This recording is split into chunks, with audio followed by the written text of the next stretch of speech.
Ẹ káàárọ̀ o ẹ̀yin olólùfẹ́ Olóyinka TNT ẹ kú dédé wòyí ẹ kú bójú ọjọ́ ṣe rí ẹ kú ọdún ẹ kú ìyèdún ọdún ayabo fún gbogbo wa o gbogbo ẹ̀yin mùsùlùmí gbogbo àgbáyé tẹ̀ ń ṣe ọdún lénìí ẹ kú ọdún ẹ kú ìyèdún àṣeyí ṣàmọ́dún àṣàmọ́dún ṣẹ̀mí nínú owó nínú ọlá nínú àìkú baálẹ̀ ọ̀rọ̀ ẹ má gbàgbé o èmi ọmọ yín èmi olólùfẹ́ yín èmi your one and only ẹ má gbàgbé Iyì Wúrà ó máa jáde lórí Yinka TNT TV YouTube channel lénìí ẹ jọ̀ọ́ nítorí Ọlọ́run ẹ lọ bá mi máa wò ó máa drop ní 6 p.m.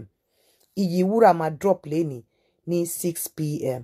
6 p.m. lénìí Iyì Wúrà máa drop ẹ jọ̀ọ́ mo bẹ̀ yín ẹ lọ bá mi wò ó ẹ̀yin olólùfẹ́ mi ẹ̀yin tèmi ẹ lọ bá mi wò Iyì Wúrà lénìí lórí Yinka TNT YouTube channel ìyẹn gbọ́ títà òjòkó lórí ọ̀rọ̀ Bíọ́lá Adébáyọ̀ mo rí àwọn comments kan lórí platform mi mo dẹ̀ ń gbọ́ awuyewuye kan àwọn kan nígbà tí Two-Face àwọn èèyàn blame mi ò ever bá wọn blame Two-Face though mi ò dárúkọ ńgbà yẹn but mo ṣe show yẹn stylishly mi ìdẹ̀lẹ̀ ever blame Two-Face láìláì torí òun ló mọ ibi tí bàtà ti ń ta lẹ́sẹ̀ nígbà yẹn gan mo sọ pé kí ló dé tí wọ́n fẹ́ bully ẹ̀ mi ever bá wọn blame ẹ̀ ṣé ẹ dẹ̀ mọ̀ pé mi máa ń sọ wípé má gbé ọkọ ẹ̀ wá síta má gbé ìyàwó ẹ̀ wá síta tí bá ní kó má gbé wá síta mo mí pé má wá bàjẹ́ má wá disgrace ẹ̀ má wá fojú ẹ̀ gbolẹ̀ tó bá yẹ pé Bíọ́lá mi ò mọ Bíọ́lá mi ò mọ̀ kò ṣẹ̀ mí mi ò ṣẹ̀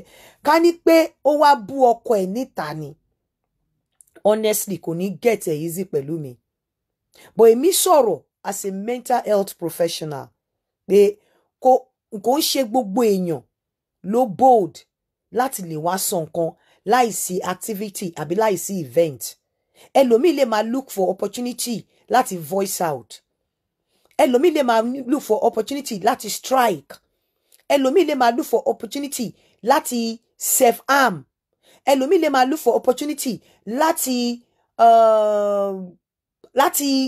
commit suicide láti carry out suicidal thought nítorí ẹ̀ lẹ ṣe máa rí pé on the word wọ́n máa fún àwọn èèyàn sí 1-to-1 wọ́n máa fún wọn sí 2-to-1 because ó depend lórí the level of their risk so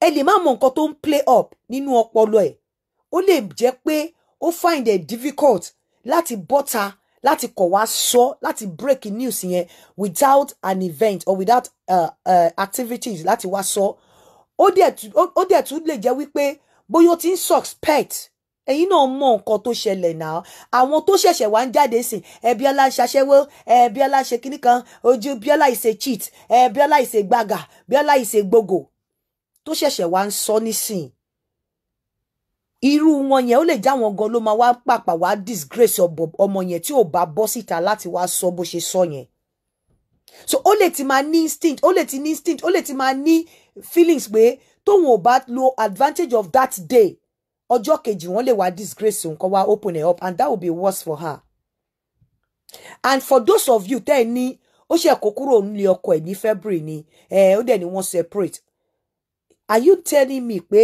kò possible kéèyàn wà separated kó dẹ̀jọ́ máa gbé ṣó kò possible ẹ̀yin tẹ́ ń ṣe nèbọ́nèbọ́ àìmọye tá ti gbé wá sórí page ọkọ àtìyàwó tó jọ ń gbélé wọ́n ti wà separated separation kò mí pé bóyá wọ́n láti gbé lọ́tọ̀ọ̀tọ̀ ọkọ àtìyàwó lè máa gbé nínú ilé kó má sí nǹkan kan láàrin wọn mọ́ àsìn ọkọ àtìyàwó tọ́jọ́ gbé nínú ilé tí ìyàwó dẹ̀ ní boyfriend tọkọ mọ̀ tí ọkọ náà dẹ̀ mọ̀ wípé tíyàwó náà dẹ̀ mọ̀ wípé ọkọ náà ní girlfriend tó dẹ̀ mọ̀ tó dẹ̀ answer calls ìyàwó múlé sókè ọkọ múlé sísàlẹ̀ wọn ò jọ share anything mọ́ ju wípé wọ́n ń dúró bí akóníkálùkù bá tiẹ̀ lọ́kọ́ jọ talé torí wọ́n jọ ní access sílé yẹn wọ́n jọ ní right sílé yẹn ni the fact pé ó ṣe kó kúrò nílé even kó jẹ́ lánàá even kó jẹ́ níjọ́ tó sọ yẹn gangan kò mí pé wọn ò tí wà separated kí náà ń pè ní separation nígbà tọkọ àtìyàwó bá jọ wà nínú ilé tí wọn ò sọ̀rọ̀ síra wọn tí wọn especially tí wọn ò dóra wọn tí dì ń ṣe pé bóyá dídóra wọn tí mo mean ọ̀tọ̀ ni wípé kó lọ bá ìyàwó ẹ pé a fẹ́ dóra wa kíyàwó sọ pé no ọ̀tọ̀ ni wípé ẹ̀yin méjèèjì ti mọ̀ pé dídó ò sí láàrin yín mọ́ so kò ní sí event kò ní sí picture, kò ní sí anything jẹ́ pé kò ní sí time tí ọkọ máa lọ báyàwó pé jọ o mo fẹ́ dó ẹ, kò sí nǹkan kan tó jọ láàrin wọn. So kò sí wípé o mo lọ báyàwó mi kò gbà, ọkọ ò tiẹ̀ ní lọ bá rárá. Wọ́n dẹ̀ jọ ń gbé nínú ilé, ìyàwó náà ò ní súnmọ́, oúnjẹ àti ṣejọ ṣe ò sí láàrin wọn mọ́, ìyàwó lè máa ṣoúnjẹ kọ́kọ́ má jẹ mọ́. So the fact wípé ó kó kúrò nílé ọkọ lánàá, ó dẹ̀ wá sọ wípé àwọn ti separate, òun nìkan ló lè mọ time táwọn ti separate. Ẹ̀yin ará àta tẹ́ ẹ rí pé ó kó kúrò nílé ọkọ lánàá, lójú yín ó sì wà nínú ilé ọkọ àti ìyàwó ló mọ̀ bóyá wọ́n sì wà pẹ̀lú ara wọn, kò dìgbà tó bá jọ gbé apart kó tó separate. Kò dìgbà tó bá jọ gbé apart kó tó separate. Ọkọ àti ìyàwó lè ní a ṣì wà together àbí a wà together. Ẹ mọ̀ pé mi ò ń ṣe gender ìsọnù orí burúkú, but on this note wípé for our mental health, for our mental state, kò sí nǹkan tó ṣe tó wrong.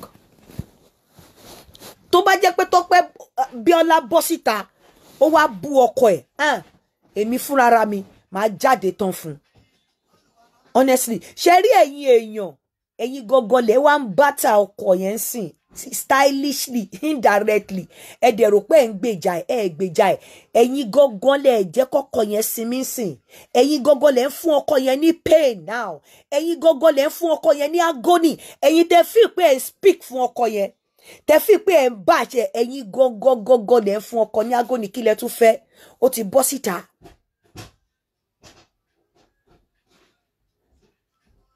Kí má sọ̀rọ̀ okó àtòbólé ní òkè.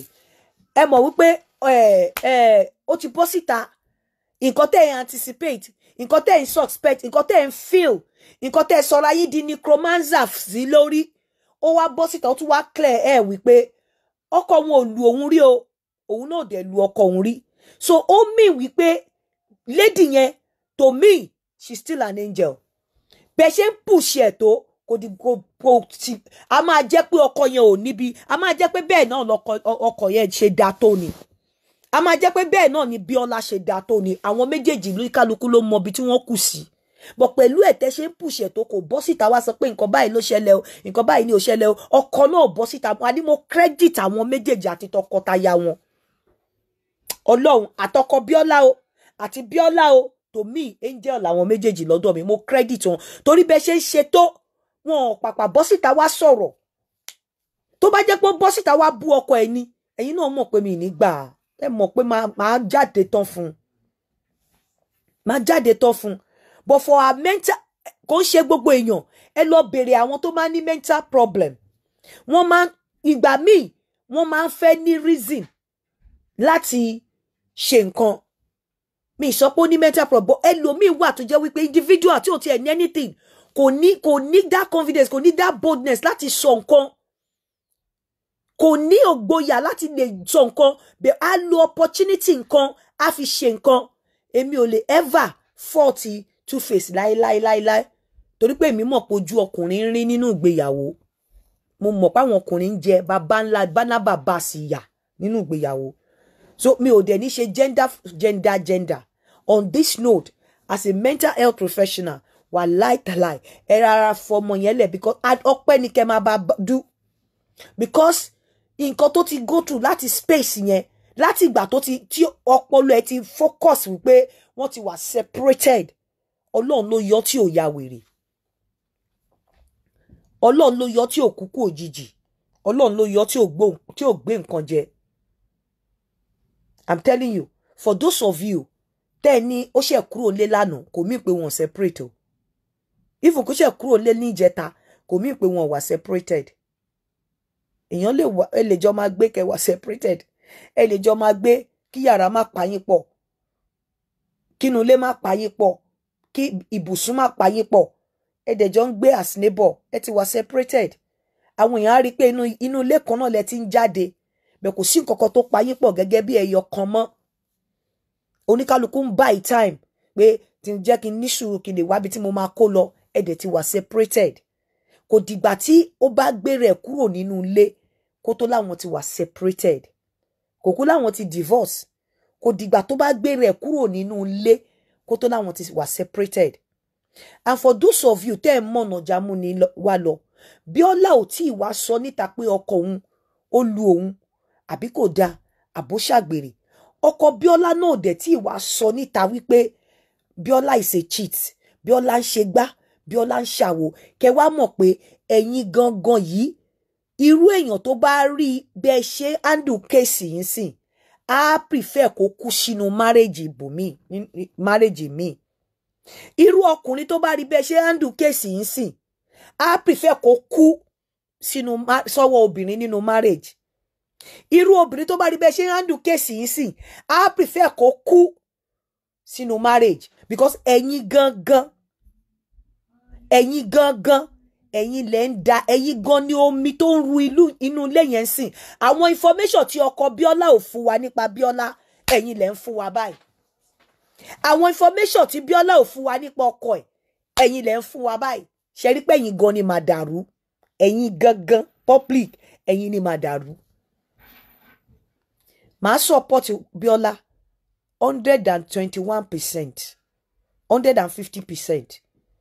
Màá support ọkọ ẹ̀ 150% pẹ̀lú route tí àwọn méjèèjì ṣe yìí. Pẹ̀lú ìjọ tí Bíọ́lá lo opportunity yẹn tó fi sọ̀rọ̀.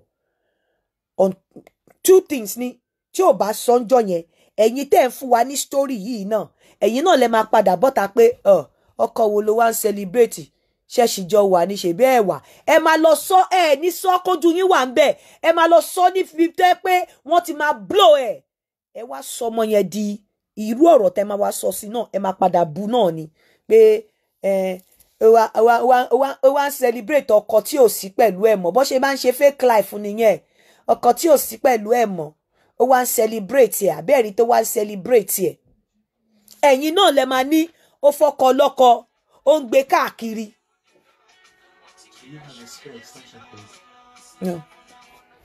Ẹ̀yin lẹ máa ló fọkọ lọ́kọ, ó gbé jáde. Ìjọ tó decide láti fọkọ ẹ̀ pamọ́, ẹ̀yin náà lẹ gbé tẹni wọ́n ti ń jà, wọ́n ní wàhálà tí ń ṣẹlẹ̀ nínú ilé wọn, wọ́n ló ti ń jà, wọ́n ní kò sówó mọ́, in tó bá lọ kò sówó. Ẹ̀yin náà ní kí lẹ fẹ́ gan? Kí lẹ fẹ́? Kí lẹ fẹ́? Ẹ fi Bíọ́lá lẹ̀, ẹ fi lẹ̀.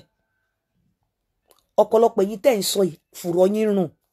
Ọ̀pọ̀lọpọ̀ àwa tá à ń sọ gan, ọ̀pọ̀lọpọ̀ ẹ̀yin tẹ́ ń sọ kò sọ́kọ kò sí nǹkan. Tí ẹ rí èèyàn kankan wá síta wá sọ pé wọ́n fi yín lẹ̀. Ẹ fọmọ lọ́mọ lẹ̀. Ẹ má jẹ́ kó ya wèrè torí ìtẹ́ ń ṣe yìí, gbogbo ọjọ́ tẹ́rí tí Bíọ́lá ń jó yẹn fake ni. I stand to be corrected. Gbogbo ètò wa ń jó ń ta yìí, ó wá make believe ló ń ṣe, kò gẹ́ta rẹ̀. Kò gẹ́ta rẹ̀ rárá. I'm not supporting, I'm not saying she's a saint o. Ẹ̀bọ̀ mo ń sọ wípé bó ṣe sọ yẹn kò sí nǹkan tó bá dì ń bẹ̀. Tó bá jẹ́ pé ó gbé ọkọ ẹ̀ wá drag ọkọ ẹ̀, èmi máa jáde fún. Up till now, ọmọ yìí ò tí ì sọ nǹkan tó bá dì nípa ọkọ ẹ̀. Títí dìsìn, ọkọ ẹ̀ ò tí ì sọ nǹkan tó bá dì nípa ẹ̀. Mo kọ sára sí. Mo kọ sára sí ọkọ Bíọ́lá. Kódà mo tún dọ̀bù kọ sára sí ọkọ Bíọ́lá, mo dẹ̀ dọ̀bù kọ sára sí Bíọ́lá. Torí bí ẹ ṣe ń push ẹ̀ tó, ẹ ti pè láṣẹ́wó, ẹ ti pè ní cheat, ẹ ti pè ní kinní kan, ẹ ti pè kò bọ́ta kó wá defender rẹ̀ pé mi ò ń ṣaṣẹ́wó nǹkan báyìí. A máa jẹ́ pé kò rí nǹkan kan sọ nípa ọkọ ẹ̀ ni. A máa jẹ́ pé ọkọ ẹ̀ náà ò ní rí nǹkan kan sọ nípa ẹ̀ ni. A máa jẹ́ bẹ́ẹ̀. Àìtí rí obìnrin tó ń fi ìyẹ́ kọ́ mi sí lẹ́nu tó lóun fẹ́ kúrò pé ìyà ló fẹ́ lọ jẹ. Abẹ́ ti rí ọkùnrin tí wọ́n ń treat dáadáa tó lóun fẹ́ kúrò pé ìyà ló fẹ́ lọ jẹ, but ọjà òkùnkùn ní marriage. Ẹ̀yin family and friends, nǹkan tẹ́ ẹ̀ ń rí ń ta ó yàtọ̀ sí nǹkan tí èèyàn àwọn àti ẹja ló jọ wà nínú odò. Àwọn even ẹni tó ju àwọn sínú odò kò mọ ìwàhálà, kò mọ ìjà tí ẹja àti àwọn yẹn ń ṣe nínú odò. Gbogbo ẹ̀yin tẹ́ ẹ wà ní èbúté, ẹ̀yin dúró ẹ fẹ́ gbẹja ni. Nígbà tí àwọn bá ti gbé ẹja sókè, lẹ máa lé ayọ̀. Ẹ mọ nǹkan tí àwọn rí kó tó gbé ẹja. Ẹ mọ nǹkan tí ẹja fojú àwọn rí ipe ó jẹ́ family yín, ó jẹ́ ọ̀rẹ́ yín, ó jẹ́ àbúrò yín, ìhà tó kọ sí yín kọ́ ló máa kọ síyàwó. Ipe ó jẹ́ family yín, ipe ó jẹ́ ọ̀rẹ́ yín, ó jẹ́ àbúrò yín, ìhà tó kọ sọ́kọ kọ́ ló máa kọ sí yín kọ́ ló máa kọ sọ́kọ. Ibi tẹ́mi dúró lé ni wípé kò sí proper time láti sọ fún irú èèyàn tí ò bá ní confidence àbí tí ò bá ní boldness láti speak out without an event, without an activity, tí ò ní confidence láti speak out bẹ́ẹ̀ yẹn kò sí there is no kò sí proper time mi láti sọ ju time yẹn lọ. For the kind of society tí a wà, for what social media has become, kò sí proper time tó lè sọ ju time yẹn lọ. Otherwise tí ò bá sọ níjọ́ yẹn, ẹ̀yin tẹ́ ń sọ ọ̀rọ̀ yìí, ọ̀pọ̀lọpọ̀ yín personal vendetta, ọ̀pọ̀lọpọ̀ yín gbogbo nǹkan tó ń ṣe yẹn kò dénú yín torí ẹ lè ṣe. The storage people, you have to call them before you go. Yeah, but you know you have to pay. You have to pay. You have to give them, I think, few hours or a day notice or something. If you want me to call, I can call.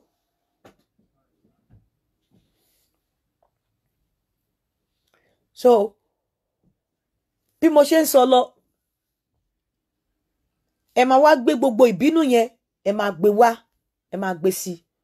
Ìgbà yẹn tọ́mọ yẹn bá jáde tó kọ̀ kí ọkọ ẹ̀ tó ní ọkọ mi, ó lè má ní effrontery láti lè pè ní ọkọ òun mọ́, bóyá ex ẹ̀ ní mọ̀ bóyá bọ̀bọ́ yẹn gan ti lẹ́lòmíì, mọ̀ bóyá ó ti fẹ́ lòmíì, mọ̀ bóyá tí Bíọ́lá bá bọ́ta tó bá wá celebrate as husband, bóyá ẹlòmíì yẹn ló máa lọ bá aṣá ti rí ibi tíyàwó ti lọ gbé ẹjọ́ ìyálé, tí ìyálé ti gbé ẹjọ́ ìyàwó fún àwọn èèyàn tó wá bá búlì ẹ̀, náà máa gbá pálápálá lọ, náà máa lọ búlì ẹ̀, náà máa pe ọ̀rọ̀ yẹn síta.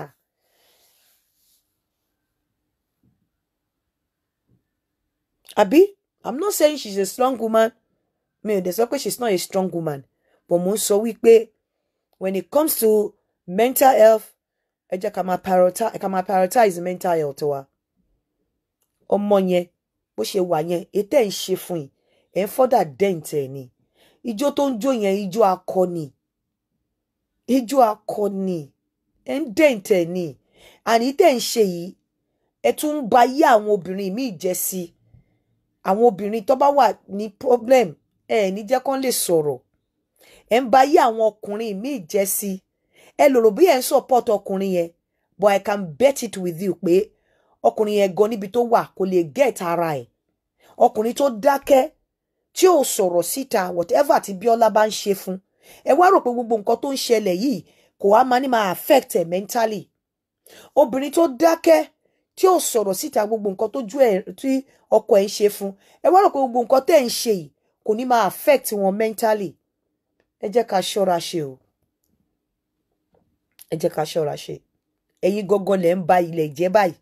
Ẹ̀yin online in-laws, ẹ̀yin TikTok in-laws, ẹ̀yin lẹ ń balẹ̀ jẹ́. Ẹ̀yin tẹ́ ti ní oríṣiríṣi, tẹ́ mọ̀ bí tó ti ń dó Bíọ́lá, tẹ́ mọ̀ bí tó ti ń ṣaṣẹ́wó, tẹ́ mọ̀ bí tó ti ń cheat, tẹ́ mọ̀ pé ojú ẹ̀ ò gbébì kan. Ẹ̀yin lẹ ń balẹ̀ jẹ́. Ẹ̀yin tẹ́ mọ̀ pé kò mọ oúnjẹ sè, kò ń ṣe jẹ, kò ń ṣe gbá, ẹ̀yin lẹ ń balẹ̀ jẹ́. Honestly, torí ọkọ ẹ̀ ò tí ì bẹ́ anybody sọ̀rọ̀. As far as I'm concerned, òun náà ò tí ì sọ nǹkan kan. Ó kàn jẹ́ kẹ́ mọ̀ wípé ojú tẹ́ fi ń wo òun ò rí bẹ́ẹ̀ o mọ́ o. Báyìí ni o. The day tó dẹ̀ sọ, ó lè jẹ́ ẹni tí ò lè dá sọ̀rọ̀ without kó rí reason láti sọ. Ó dẹ̀ lu opportunity yẹn. Mo dẹ̀ mọ̀ pé tó bá jẹ́ pé ó rò pé bẹ́ẹ̀ ṣe máa gbèrè, ó ṣeé ṣe kó má sọ. Bóyá ó rò pé ẹ máa respect òun mọ̀ pé òun ò fẹ́ ara òun pamọ́. Ó dẹ̀ mọ̀ wípé ayé àwọn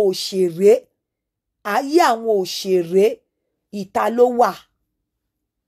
Ayé àwọn òṣèré ìta ló wà. Wọn ò lè ní privacy. Ẹ wo lady yìí, ṣe bí ọ̀rẹ́ ẹ̀ ló jẹ́ kí wọ́n mọ nǹkan tó ń ṣẹlẹ̀ sí ìyá ẹ̀. Ṣó yẹ kó rí bẹ́ẹ̀? Kò yẹ kó rí bẹ́ẹ̀. Ṣe bí ọ̀rẹ́ ẹ̀ náà ló send voice note bó ṣe keep ìyá ẹ̀ títí. Bẹ́ẹ̀ ṣe wọ́n máa wá ọ̀nà àkọ́rọ́ yìí kan tó máa lọ sọ síta. Kò yẹ kó rí bẹ́ẹ̀. So ọmọ ọlọ́mọ bó ṣe wá gbé síta, bí ò bá gbé síta náà bẹ́ẹ̀ ṣe máa ṣe voice note náà nìyẹn, tẹ́ máa lọ drop ẹ̀ níbòmíì. ó yẹ kó rí bẹ́ẹ̀. Ẹ filẹ̀ ẹ fi family yẹn lẹ̀.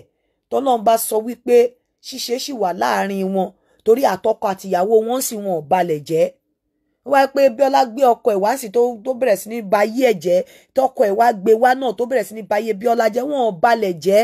Tọ́lọ́run bá ní ṣíṣe ṣì wà láàrin wọn fine. Tọ́lọ́run bá dẹ̀ ní end of the road ni kò make Bíọ́lá ẹni tí ò an irresponsible person or a weakling.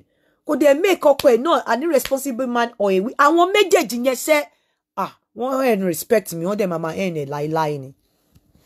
So ẹjọ́ ẹ̀yin èèyàn ẹ lọ bá mi wo Iyì Wúrà, ó máa jáde lénìí.